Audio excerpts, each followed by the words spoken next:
A ver, imaginemos por un momento, que de repente 1 millón de personas en el mundo se quedan completamente a oscuras. Madre mía. Sí, sí, una ceguera total.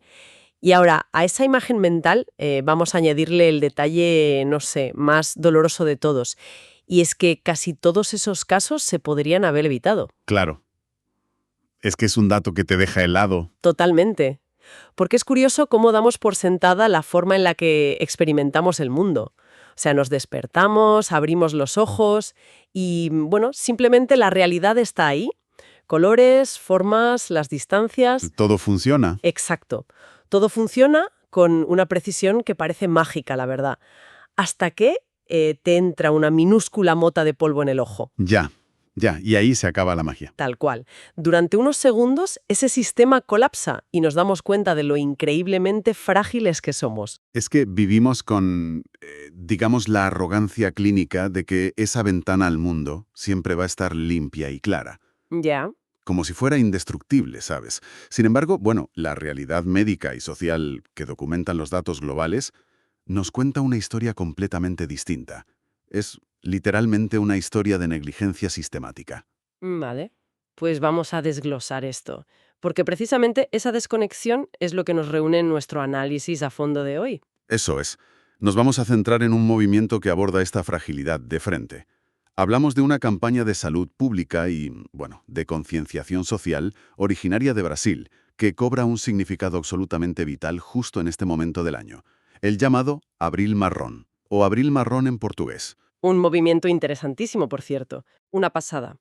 Y sobre la mesa, para quien nos escuche, tenemos informes detalladísimos de 3 fuentes especializadas. Tenemos a la organización Luz da Visau, al Visaur Hospital Oftalmológico y también a Retina Brasil. 3 pilares fundamentales para entender el tema. Exacto. Y nuestra misión hoy es entender los mecanismos de por qué la inmensa mayoría de las cegueras son evitables. Queremos explorar la estrategia tan fascinante que hay detrás de esta campaña y, sobre todo, descubrir por qué cuidar la visión va mucho más allá de la medicina. Totalmente, porque entra de lleno en los derechos civiles. Eso es, en los derechos civiles y hasta en el diseño urbano, fíjate. Y, a ver, al mirar los datos de la Organización Mundial de la Salud que recogen estas fuentes, la verdad es que es un auténtico golpe de realidad. Yo me quedé alucinada. Es que las cifras son de las que te obligan a detenerte. A ver, hablamos de aproximadamente 2,2 millones de personas a nivel mundial que sufren algún tipo de deficiencia visual o ceguera. ¡Qué barbaridad! Sí, pero el núcleo del problema, o sea, la verdadera tragedia que documentan de forma unánime los textos, es ese millón de casos que mencionabas tú al principio. Claro, el millón evitable. Exactamente. Personas que, hoy por hoy, podrían ver si hubieran recibido un diagnóstico a tiempo o un tratamiento que, ojo, ya existe. Que no es ciencia ficción. Para nada. Se calcula que entre el 60 y el 80% de los casos de ceguera caen en esta categoría de prevenibles. ¡Ostras! Así que, en este escenario, pues la información deja de ser el típico folleto aburrido que te encuentras en la sala de espera de un ambulatorio. Ya, pasa a ser algo crítico. Se convierte de forma muy literal en la primera línea de defensa contra la oscuridad. Es que tela con el dato. O sea, que estemos hablando de un 80% cambia las reglas del juego por completo. Totalmente. Porque ya no se trata de, no sé, una especie de lotería genética sobre la que no tenemos ningún control. Hablamos de algo sobre lo que hay un margen de maniobra inmenso. Y leyendo los documentos del Visau Hospital Oftalmológico, me llamó mucho la atención que esto no empezó como una campaña burocrática genérica desde un despacho. No. Tiene nombre y apellidos. Eso es. Surgió en 2016 por iniciativa del profesor doctor Suela Bujamra, un oftalmólogo que llegó a ser presidente del Consejo Brasileño de Oftalmología. Y a mí me da la sensación de que, tras tantos años en la consulta, el hombre se dio cuenta de que recetar tratamientos dentro del hospital no servía de absolutamente nada si la gente no llegaba a cruzar la puerta a tiempo. Claro, es que sacar la medicina a la calle requiere, digamos, un anclaje cultural. Y ahí es precisamente donde la campaña resulta brillante en su diseño. Sí. A ver, no eligieron un color chillón de advertencia, como solemos ver en sanidad. No usaron el rojo o el amarillo. Eligieron el marrón. Que de primeras choca un poco, ¿verdad? Choca, sí. Pero lo hicieron porque el marrón representa el tono del iris de la inmensa mayoría de la población brasileña. Al vincular una crisis de salud pública global a un rasgo físico tan sumamente común, logran aterrizar unas estadísticas que son abstractas e inabarcables directamente en la identidad de la gente. O sea, lo hacen personal. Exacto. Pasa de ser un problema médico abstracto a ser, literalmente, un problema que afecta a los ojos marrones, es decir, a los ojos de la persona promedio que camina por la acera de enfrente. Qué bueno. Es como un espejo psicológico. Básicamente le están diciendo a la población, oye, mírate en el espejo porque esta campaña está hablando de tus propios ojos. Tal cual. Y luego está el tema del mes, abril, que leyendo los documentos veo que se eligió para coincidir con el Día Nacional del Braille, que es el 8 de abril. Así es. Esto se hace para honrar a José Álvarez de Acevedo, que fue quien introdujo este sistema de lectura en Brasil, fíjate, en el año 1850. Un pionero absoluto. Totalmente. Pero claro, aquí a mí me surge una duda. Como estrategia, a ver, suena un poco a campaña de marketing puro y duro. Lo de crear un logotipo, un color corporativo y adjudicarle un mes temático para combatir un problema médico de estas dimensiones. ¿Te entiendo? Mi pregunta es, ¿no corremos el riesgo de trivializar algo tan devastador como perder la vista al empaquetarlo en un mes temático? O sea, como si fuera, yo qué sé, el mes de la alcachofa o del colchón. Bueno, claro, visto desde fuera puede parecerlo. Pero lo fascinante aquí es cómo esta iniciativa utiliza las armas del marketing moderno precisamente para combatir la desinformación en salud pública. Ya, darle la vuelta al formato. El día de José Álvarez de Acevedo no es solo una efeméride vacía. A ver, traer el braille a Brasil en 1850 fue, salvando las distancias, el equivalente decimonónico a inventar Internet para las personas con discapacidad visual. ¡Ostras! ¡Qué buena comparación! Es que fue una revolución tecnológica absoluta, ¿sabes? Democratizó la información de golpe. Y al unir esa revolución histórica de la lectura táctil con la advertencia clínica actual sobre los ojos marrones, la campaña construye un puente perfecto. Entiendo. Básicamente le dice a la sociedad que llevamos desde 1850 luchando por la autonomía visual, así que no podemos permitirnos el lujo de perder la vista hoy por pura ignorancia médica. Vale, visto así tiene todo el sentido. Es una forma preciosa de honrar una revolución tecnológica mientras, de paso, intentas evitar un colapso médico. Exactamente. Pero a ver, si el 80% de esta ceguera es evitable, a mí la cabeza me estalla pensando en qué narices se nos está escapando en el día a día. O sea, ¿de qué nos está intentando proteger exactamente el abril marrón, que es lo que nos está dejando a oscuras sin que nos demos cuenta? Pues hay sospechosos habituales muy claros. Sí, ¿no? Los documentos de Luz Davison y del Bison Hospital Oftalmológico identifican culpables muy concretos. Hablan de cataratas, glaucoma, errores refractivos, retinopatía diabética y también la degeneración macular relacionada con la edad. Y el denominador común de casi todas estas patologías es precisamente su mecanismo de acción. Son sigilosas. Los famosos ladrones silenciosos. Eso es. Tomemos el glaucoma, por ejemplo, que en los textos se subraya como una de las principales amenazas. No consiste simplemente en ir perdiendo vista de un día para otro y ya está. Vale. A nivel fisiológico, imagínate que el ojo es como un neumático completamente cerrado. Vale. Si el líquido interno del ojo no drena correctamente, la presión empieza a aumentar de forma drástica. ¡Ostras! Y esa sobrepresión constante aplasta, poco a poco y sin que te des cuenta, las delicadas fibras del nervio óptico en la parte posterior del ojo. ¡Qué angustia, por favor! Y la degeneración macular es igual de insidiosa, ¿eh? Afecta a la mácula, que es el centro de la retina. Sería como si, imagínate una pantalla de un televisor de alta resolución. ¿Sí? Pues como si los píxeles del centro de la pantalla empezaran a fundirse irremediablemente, dejando únicamente intacta la visión periférica. ¡Qué buena analogía! O, por ejemplo, la retinopatía diabética, que también mencionan mucho las fuentes.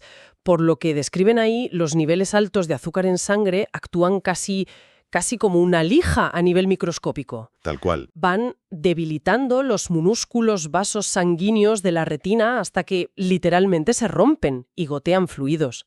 De hecho, para entender este peligro, a mí me gusta mucho la analogía de la tubería, que funciona a la perfección en estos casos. A ver, cuéntame. Pues es como tener una tubería que gotea lentamente dentro de la pared de tu salón. O sea, día tras día el agua va empapando los ladrillos, ¿no? Claro. No hay ruido, no hay charcos en el suelo al principio, tú vives tan tranquilamente en tu casa y un día, de repente, ¡pum!, aparece una mancha enorme de humedad en la pintura. Ya es demasiado tarde. Claro, para cuando la pintura se mancha y el problema se hace por fin visible, el daño estructural dentro del muro ya es catastrófico. Pues con estas enfermedades oculares ocurre exactamente calcado. Es un símil perfecto. Es que no hay dolor ni síntomas de incomodidad en las fases tempranas.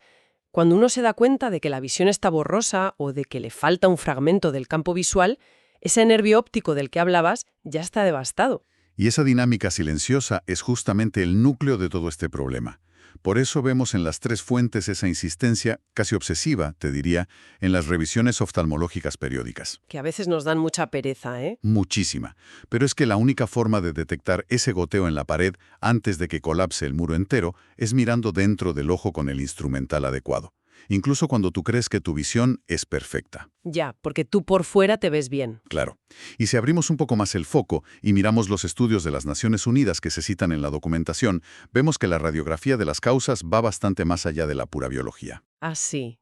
Hablan de temas sociales, ¿verdad? Sí, señalan factores demográficos que son inevitables, como el envejecimiento de la población, pero luego introducen dos variables que, sinceramente, deberían generarnos mucha frustración como sociedad. A ver. Hablan de cambios en el estilo de vida y, agárrate, de la simple falta de acceso a unas gafas. Es que eso es lo verdaderamente chocante de todo este análisis. O sea, nos ponemos a pensar y resulta que mandamos rovers a explorar la superficie de Marte, tenemos inteligencias artificiales generativas que escriben código, Exacto. y sin embargo hay cientos de miles de personas perdiendo su sustento o perdiendo su capacidad de leer o su lugar en el mercado laboral simplemente por no tener acceso a un par de cristales curvos montados en un trozo de plástico. Es de locos. Es un fracaso logístico y social absoluto, no un misterio médico sin resolver. Y luego está también el tema de los errores refractivos no corregidos. A veces sí, es pura falta de recursos económicos, pero otras veces somos nosotros mismos. Ya, el orgullo. Claro, alejando el menú del restaurante con el brazo estirado al máximo, como si estuviéramos descifrando un papiro egipcio ahí en la mesa, y todo por la pura terquedad de no asumir que nos hacemos mayores y necesitamos unas simples gafas para leer.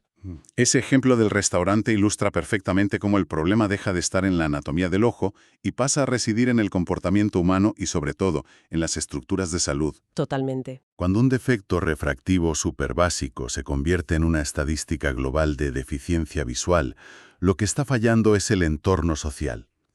La falta de infraestructuras médicas accesibles o, como bien dices, el propio estigma absurdo asociado a usar corrección visual.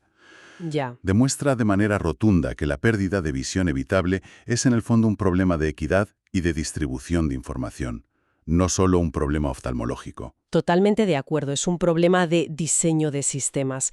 Pero claro, si logramos cubrir todo ese 80% evitable del que hemos hablado, nos sigue quedando la otra cara de la moneda de este abril marrón. Así es. Nos queda un 20%. Y es un porcentaje muy significativo de condiciones que, lamentablemente a día de hoy, no tienen prevención ni cura posible. Los textos de Retina Brasil, por ejemplo, mencionan muy específicamente a las enfermedades raras y hereditarias de la retina. Sí, es un tema duro. Muy duro. Son patologías que te llevan a una pérdida de visión que es progresiva e irreversible. Da igual cuántas revisiones te hagas, no hay manera de pararlo. Y aquí es donde la campaña hace un giro que me parece fascinante. Cambia el paradigma por completo. Eso es, cambia el enfoque. Ya no estamos hablando de prevención médica ni de atrapar a esos ladrones silenciosos de los que hablábamos, estamos hablando de pura supervivencia, de adaptación y de derechos humanos básicos. Este es, digamos, el segundo gran pilar del abril marrón, y posiblemente el más revolucionario a nivel conceptual. Las organizaciones, y destaco especialmente a Retina Brasil en esto, exigen con la misma vehemencia la rehabilitación y la inclusión de todas aquellas personas para las que la prevención médica, o llegó tarde o directamente nunca fue una opción. Claro, que no se queden en el olvido. Exacto. Luchan de frente contra el capacitismo de la sociedad. Promueven la autonomía personal a todos los niveles. Y la organización Luz da Visión recalca algo crucial. Y es que la promoción de la accesibilidad no debe limitarse únicamente a evitar obstáculos en una acera. ¿Qué es lo que solemos pensar todos? Claro. Debe abarcar absolutamente todos los frentes de la vida ciudadana. Y cuando los documentos profundizan en esto de la accesibilidad, hacen una distinción que me parece súper moderna, o sea, no se quedan en lo analógico. Ya. No piden solo semáforos con sonido o rampas sin obstáculos, que son los típicos espacios físicos navegables en los que pensamos. ponen un énfasis enorme en los espacios digitales. O vital, hoy en día. Es que en que el mundo virtual, las aplicaciones del móvil, los trámites online del gobierno, sean verdaderamente accesibles para un lector de pantalla, por ejemplo. Y esto plantea una reflexión profundísima sobre cómo la sociedad contemporánea concibe la discapacidad. A ver, históricamente, y esto es algo que está muy arraigado en nuestra cultura, se ha tratado la ceguera puramente como una especie de tragedia médica a nivel individual. Como una pena. Exacto. Un infortunio con el que esa pobre persona tiene que lidiar en privado y apañárselas como pueda. Sin embargo, el marco del Abril Marrón redefine la deficiencia visual como un reto puro y duro de diseño y de derechos civiles. Me encanta esa visión. Subrayan una premisa poderosísima, ¿eh? Garantizar la accesibilidad y la autonomía no es un acto de caridad que le hacemos a la persona con discapacidad. Es un derecho innegociable suyo. Es un cambio de paradigma brutal, la verdad. Básicamente, esto significa que si alguien no puede acceder, yo qué sé, a una página web gubernamental para pedir una cita médica o no puede consultar su saldo del banco porque la app no es compatible con el lector de pantalla de su móvil, ¿Sí? la limitación real no está en los ojos de esa persona. La limitación está en el pésimo código de esa página web. Tal cual. Es una barrera arquitectónica, exactamente igual que un escalón, solo que está hecha de unos y ceros. La verdadera accesibilidad, tal y como la plantea esta iniciativa desde Brasil, transforma la falta de visión. Le da la vuelta. Pasa de ser una barrera limitante impuesta por la biología a ser simplemente una condición diferente desde la cual interactúas con un mundo que, si estuviera bien diseñado de base, pues no supondría un problema mayor. Es pasar de sentir pena por alguien a garantizarle herramientas reales de igualdad de oportunidades. Exactamente. Se retira toda esa carga que pesaba sobre los hombros del individuo y se coloca la responsabilidad en el entorno, que es donde debe estar. Y fíjate, aquí es donde la decisión de incluir el Día Nacional del Braille en la campaña cobra un sentido todavía mayor. Anda, es verdad. Porque aquel sistema de puntos en relieve que se introdujo en 1850 fue, en esencia, precisamente eso. Una tecnología asistiva que rediseñó por completo el formato de la información para que pudiera ser consumida sin depender de la vista. Claro, el código de la época. Eso es, hoy en día esa tecnología asistiva de papel ha evolucionado hacia, la inteligencia artificial, el software de reconocimiento de voz, el diseño web inclusivo, pero el principio filosófico sigue siendo exactamente el mismo que impulsó a José Álvarez de Acevedo en su día. Totalmente. Que la información y la independencia deben estar al alcance de todos los ciudadanos, sea cual sea su nivel de agudeza visual. Me parece brillante, de verdad, la forma en la que logran conectar el espíritu de una invención del siglo XIX con las demandas tecnológicas más punteras del presente. Es un acierto absoluto. Y creo que todo este recorrido nos permite recapitular un poco el inmenso terreno conceptual que hemos explorado hoy a través de los informes. Hemos desgranado los pilares de este Abril Marrón, que es un movimiento nacido en Brasil, pero con una urgencia que evidentemente no conoce fronteras. Es global. Propia población en un espejo andante de la campaña. Y además hemos bajado al detalle clínico de esos mecanismos destructivos de los ladrones silenciosos. Hemos entendido que, la presión del glaucoma o esa lija invisible que es la retinopatía diabética avanzan sin ningún tipo de dolor. Sigilosamente. Reafirmando esa advertencia de que hasta el 80% de la ceguera mundial es evitable con unas simples revisiones a tiempo. Y todo esto, como bien decías, culminando en el firme mandato social que nos recuerda que la accesibilidad, ya sea física en una acera o digital en el código de una web, es un derecho civil inalterable. Por eso resulta tan vital quedarse con un mensaje muy explícito que da luz a Bisound en sus textos. Dicen que agendar una revisión oftalmológica anual no es un simple trámite administrativo aburrido. Lo definen textualmente como un acto de amor propio. Qué bonito eso. Sí, amor propio y de cuidado hacia uno mismo y el entorno. Y de la misma manera, exigir que nuestros entornos digitales y físicos sean accesibles, en el fondo mejora el ecosistema para absolutamente todos nosotros, sin importar lo bien o mal que veamos en un momento determinado de nuestras vidas. Es un mensaje que opera en dos direcciones que son imprescindibles. Por un lado, tienes una protección hacia adentro, ¿no? Cuidando la maquinaria interna de tus propios ojos. ¿Ya? Y por otro, una protección hacia afuera, exigiendo y construyendo una infraestructura social y digital donde perder la visión no equivalga jamás a perder tu lugar en la sociedad. Das vueltas más al tema cuando terminemos de hablar hoy. A ver, dime. Hablábamos antes de cómo la ONU señala que esos cambios en el estilo de vida de los que hablaban ya se cuentan entre las principales causas del deterioro visual evitable. Sí, sí. Entonces, a mí me queda una pregunta flotando en el aire que tiene un eco bastante inquietante, la verdad. Si nuestros hábitos actuales de vida ya están multiplicando la deficiencia visual silenciosa, ¿qué va a pasar de aquí a 10 años? Uf, buena pregunta. Es que en un mundo hiperconectado donde nos pasamos, o sea, desde el desayuno hasta la madrugada, pegados a pantallas a escasos centímetros de la cara, ¿cómo va a tener que evolucionar una campaña como el Abril Marrón? Pues tendrán que reinventarse. Exacto. ¿Será posible que estas mismas tecnologías modernas que ahora utilizamos para informarnos, para trabajar y que son tan útiles, acaben siendo las verdaderas responsables de la próxima gran pandemia de pérdida de visión prevenible? Es que es muy probable, viendo las tendencias. A lo mejor esa minúscula mota de polvo que te nublaba la vista al principio de nuestra charla y nos recordaba nuestra fragilidad, a lo mejor hoy ya está tomando la forma de un aluvión incesante de píxeles luminosos que no apagamos nunca. Madre mía. Te deja pensando desde luego. Da bastante que pensar, sí.